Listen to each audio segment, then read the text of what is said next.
UP TET 2026 का form fill होना आज से स्टार्ट हो गया है। अब एक सवाल और काफ़ी ज़्यादा लड़कियों के मन में ये आ रहा है कि जो छात्र मैरिड गर्ल्स हैं, जो मैरिड्स गर्ल्स हैं, उनका जाति प्रमाण पत्र पिता या फिर पति किसके आधार पर निर्धारित होगा। मतलब कभी कभी ऐसा होता है कि इंटर कास्ट मैरिज जो होता है उसमें जाति तो आप दिखा सकते हैं चेंज करके। जैसे इंटर कास्ट मैरिज आपने ओबीसी आप बिलोंग करते हैं और आपका शादी जो है जनरल में हो गया, या फिर एससी एसटी से आप बिलोंग करते हैं, आपकी शादी जो है ओबीसी या फिर जनरल में हो गया, या फिर जनरल में आप बिलोंग करते हैं, आपकी शादी ओबीसी या फिर एससी एसटी में हो गया। तो दोस्तों इससे कोई फ़र्क नहीं पड़ता, इसके बारे में डिटेल में आपको बता देते हैं। तो यहाँ पर आप समझिए, जैसे यहाँ पर एक लाइन खींच कर हम समझा रहे हैं। जैसे अगर आप ओबीसी से हैं, एससी एसटी से हैं या फिर जनरल से हैं, चलिए ये तो आपका वर्तमान जन्म के समय जो जाति थी उसके बारे में बात कर रहे हैं।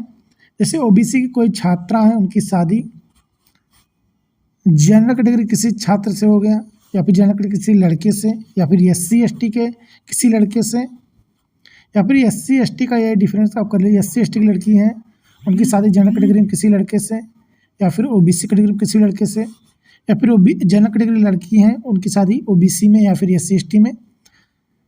तो जाति प्रमाण पत्र किस आधार पर निर्धारित होगा, तो आपको बता दें जन्म के समय जो आपकी जाति थी वही जाति आपका शादी के बाद भी जाति प्रमाण पत्र के रूप में दर्शाया जाएगा, चाहे आपकी शादी जनरल कैटेगरी में हो जाए या फिर एससी एसटी, इससे फर्क नहीं पड़ता। जिस कैटेगरी में आपने जन्म लिया है वही कैटेगरी आपके जीवन पर्यंत चलने वाली है। ये तो डिसाइड आपका होगा जाति प्रमाण पत्र आपका किस आधार पर निर्धारित होगा। तो अगर आप यूपी से हैं तो ठीक है, अगर यूपी से हैं और यूपी में ही शादी आपकी हुई है तो जो आपका जाति था वही जाति आपका जाति प्रमाण पत्र रूप में दर्शाया जाएगा। हालांकि अब एक प्रश्न ये बनता है कि अगर कोई छात्रा जो यूपी से बिलोंग करते हैं लेकिन शादी उनकी किसी दूसरे स्टेट एमपी या फिर बिहार, जो भी स्टेट आप समझ लीजिए, उसमें आपकी शादी हो चुकी है, अब आपका जो जाति प्रमाण पत्र है क्या यूपी में यूपी टेट का फॉर्म भरते समय मान्य होगा या नहीं। तो अगर आपकी शादी एमपी में हो गई है तब भी आपका जाति जो है वो तो जैसे ओबीसी है, एससी एसटी है, तो आपका जाति जो है वो तो वही है, बदलने वाला नहीं है।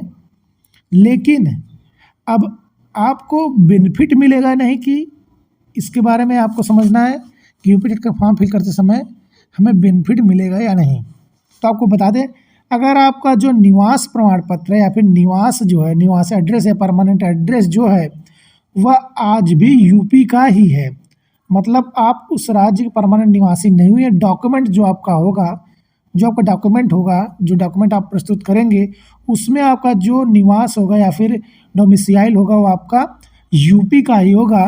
तो आप जो है ओबीसी या एससी एसटी कैटेगरी का लाभ प्राप्त कर सकते हैं। हालांकि आपको बता दें, अगर आपका परमानेंट एड्रेस चेंज हो गया है, तो अगर आप एमपी में मूल निवासी हो चुके हैं, बिहार में मूल निवासी हो चुके हैं, तो फिर आप जो है यूपी में यूपी टेट फॉर्म भरते समय या फिर किसी अन्य राज्य में उस राज्य का फॉर्म भरते समय आप जो है जनरल कैटेगरी के अंतर्गत आएंगी। ये बात आपको ध्यान रखना है।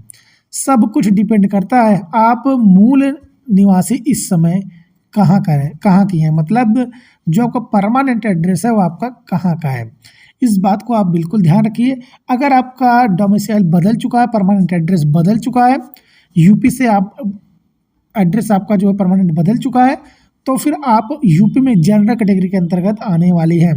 बाकी आपको बता दें, जाति जो आपकी डिसाइड होगी वो आपके माता पिता से ही होगी, मतलब जो आपके पिता की जाति होगी वही आपकी भी जाति होने वाली है, चाहे आप किसी अन्य कैटेगरी में शादी क्यों ना कर ली हो। ये बात आपको ध्यान रखना है। यूपी टेट का फॉर्म फिल हो रहा है, सब कुछ ध्यानपूर्वक फिल करिएगा ताकि बाद में कोई भी दिक्कत आपको ना झेलना पड़े। बाकी दोस्तों, अगर आपके मन में कोई भी प्रश्न हो कमेंट में आप पूछ सकती हैं। चैनल से जुड़े रहने के लिए अपडेट तक। जय हिंद।